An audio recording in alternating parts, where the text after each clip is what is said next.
जयकुमार गोरे यांना अडकवण्याच्या प्रयत्नात शरद पवारांच्या राष्ट्रवादीचा हात असल्याचा गंभीर आरोप मुख्यमंत्र्यांनी विधानसभेत केलाय। या प्रकरणातील आरोपीच्या संपर्कामध्ये सुप्रिया सुळे आणि रोहित पवार असल्याचा गौप्यस्फोट मुख्यमंत्र्यांनी केलाय आणि त्यामुळे राजकारण तापलंय। तर या प्रकरणाची चौकशी होणार असल्याचंही त्यांनी स्पष्ट केलंय। तर या प्रकरणी फोन तपासायला देण्याची तयारी दर्शवत सुप्रिया सुळेंनी उलट आव्हान दिले। आपण पाहूया। जयकुमार गोरेच्या पाठीशी जीविता आम्हाला माता मिळविला जयकुमार गोरेचे तुम्ही काही वापरू तुझे शिकवत।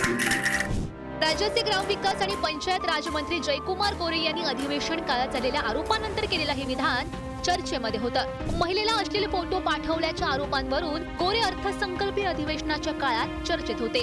देवाभाऊ पाठीशी असल्याचा प्रत्ययच मुख्यमंत्र्यांनी अधिवेशनातच दिला। विधानसभेत अंतिम आठवडा प्रस्तावावर भाषण करताना त्यांनी गोरे यांना अडकवण्यात आल्याचं सांगतानाच यामागे शरद पवार यांच्या राष्ट्रवादीच्या नेत्यांचा हात असल्याचा गौप्यस्फोट केलाय। सुप्रिया सुळे, रोहित पवार आणि प्रभाकर देशमुख या 3 नेत्यांची नावच त्यांनी घेतली। मला जसं वाईट वाटतं ही काय त्यांच्यावर आरोप करत नाहीये, पण त्यांनी आत्मचिंतन केलं पाहिजे। ते म्हणजे आदरणीय सुप्रियाताई सुळे आणि या सभागृहाचे सदस्य श्री रोहित पवार,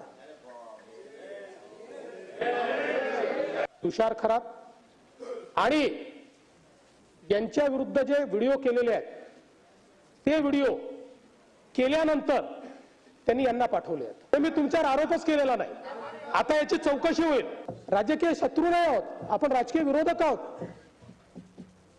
पण अशा प्रकारे कोणाला जीवनातनं उठवून टाकायचं अशा प्रकारची कॉन्स्पिरसी जर या ठिकाणी होत असेल तर हे चुकीचं आहे। या आरोपानंतर शरद पवार यांच्या राष्ट्रवादीच्या नेत्यांनी प्रत्युत्तरही दिलंय। कोणत्याही चौकशीला सामोरं जाण्याची तयारी असल्याचं त्यांनी म्हटलंय। माननीय देवेंद्रजींनी अनेक नावं त्याच्यात घेतली, त्यातल्या कुठल्या व्यक्तीला मी भेटलेले नाही आणि मी त्यांना ओळखतही नाही, मला नावही त्याच्यातली माहिती नाही। मी कुणाला भेटले वगैरे हे मी पारदर्शक आयुष्य जगते, त्यामुळे मी कुणालाही भेटलेले नाही, मला या विषयाची फारशी माहिती नाही। म्हणजे मला गंमत वाटली की मुख्यमंत्र्यांनी या बाबतीत माझं नाव घेतलं आणि त्यांना जर कुठलीही इन्क्वायरी लावायची असेल तर माझ्याकडून पूर्ण सहकार्य अर्थातच होईल आणि मला आनंद होईल त्यांना सहकार्य करायचा। आमदार रोहित पवार अधिवेशनात गोरे यांच्या विरोधात आक्रमक झाल्याचं बघायला मिळालं। अश्लील फोटो ब्रिगेडासह इतरही आरोप रोहित पवार करतायत। गोरे यांच्यावर हक्कभंग आणण्याचाही त्यांचा प्रयत्न आहे। मात्र मुख्यमंत्र्यांच्या दालनात बसून गोरे दबावाने दिसल्याचा आरोप रोहित पवार यांनी सकाळीच केला होता।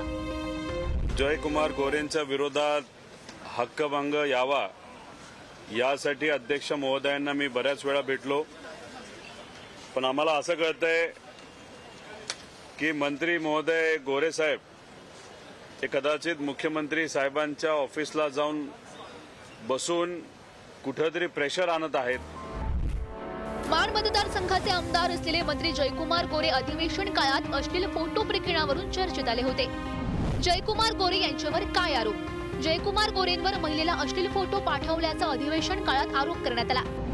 2016च्या प्रकरणात 2019 साली सुप्रीम कोर्टानं निर्दोष मुक्त केलं असं गोरेंनी उत्तर दिलं।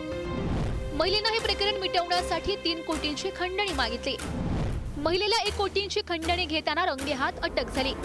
1 कोटी देण्याइतपत काय प्रकरण असा सवाल विरोधकांनी उपस्थित केला। सातारा, सोलापूर आणि माढा मतदारसंघात भाजपा वाढवणारे जयकुमार गोरे या प्रकरणानं अडचणीत सापडल्यात। लोकसभा आणि विधानसभा निवडणुकीमध्ये शरद पवार यांची राष्ट्रवादी आणि भाजपमध्ये कडवा संघर्ष या भागात झाला।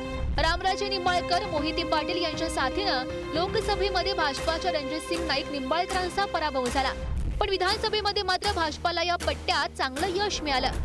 माण मतदारसंघात शरद पवार यांच्या राष्ट्रवादीकडून प्रभाकर देशमुख यांनी तयारी केली होती, मात्र त्यांना तिकीट मिळू शकलं नाही। आता त्यांचंही नाव या प्रकरणामध्ये आलंय। या भागातील विजयाची शाबासकी म्हणून जयकुमार गोरे यांच्याकडे ग्रामविकासासारखं महत्वाचं खातंही आलंय। या स्थानिक संघर्षातूनच शहकाटशहाचं हे राजकारण असल्याची सध्या चर्चा रंगली आहे। त्याला आता पुढे कोणतं वळण लागणार याची उत्सुकता असेल।